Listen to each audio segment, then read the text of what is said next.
Pemerintah semakin getol menggelar pembangunan jalan tol. Kementerian Pekerjaan Umum dan Perumahan Rakyat PUPR mencatat sebanyak 7 proyek tol masuk ke tahap pelelangan pada 2025. Direktur Jenderal Pembiayaan Infrastruktur Kementerian PUPR, Triono Junoasmono mengatakan 7 proyek jalan tol tersebut membentang sepanjang 384,1 km. Nilai total investasinya 124,02 triliun, kata dia dalam pernyataan resminya Rabu kemarin. Ketujuh ruas jalan tol itu antara lain pertama Jalan Tol Ciranjang Padalarang di Jawa Barat, Jalan Tol Bandung Intraurban di Jawa Barat, Jalan Tol Pejagan Cilacap di Jawa Tengah, Jalan Tol Malang Kepanjen di Jawa Timur. Bukan hanya itu, Kementerian PUPR juga punya 3 ruas jalan tol yang sedang tahap transaksi lelang di 2025. Ketiga ruas jalan tol itu memiliki panjang total 265,5 km dengan nilai investasi mencapai 91,99 triliun. 3 tol tahap transaksi lelang yaitu Jalan Tol Gedebage Tasikmalaya Ciamis di Provinsi Jawa Barat, Jalan Tol Gilimanuk Mengwi di Provinsi Bali, serta Jalan Tol Sentul Selatan Karawang Barat di Provinsi Jawa Barat, kata Triono.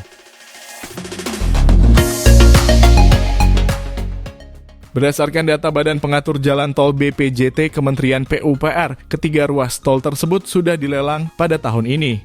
Misalnya Jalan Tol Gedebage Tasikmalaya Ciamis yang sudah masuk tahap evaluasi dokumen prakualifikasi. Ada 2 konsorsium yang bersaing, yakni Konsorsium PT Trans Persada Sejahtera PT Wiranusantara Bumi dan Konsorsium PT Daya Mulia Turangga PT China State Construction Overseas Development Shanghai. Hasilnya BPJT menyatakan kedua konsorsium itu tidak lulus di tahap evaluasi dokumen prakualifikasi yang diumumkan pada 20 Mei 2024.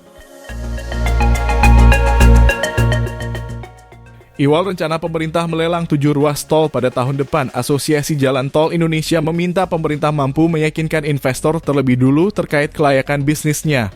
Ketua Umum Asosiasi Jalan Tol Indonesia, Subakti Syukur menilai dalam setiap proyek kerja sama pemerintah dan badan usaha KPBU harus sesuai perjanjian pengusahaan jalan tol PPJT. Investor perlu diyakinkan bahwa aspek kelayakan bisnis sebagaimana tertuang dalam PPJT dapat terpenuhi, kata dia Kamis kemarin. Pemerintah juga diminta memberikan kepastian terkait penyesuaian tarif dan kompensasi yang diakibatkan oleh perubahan kebijakan pemerintah. Hal ini untuk menjaga iklim investasi dan kepastian usaha bagi investor, kata dia.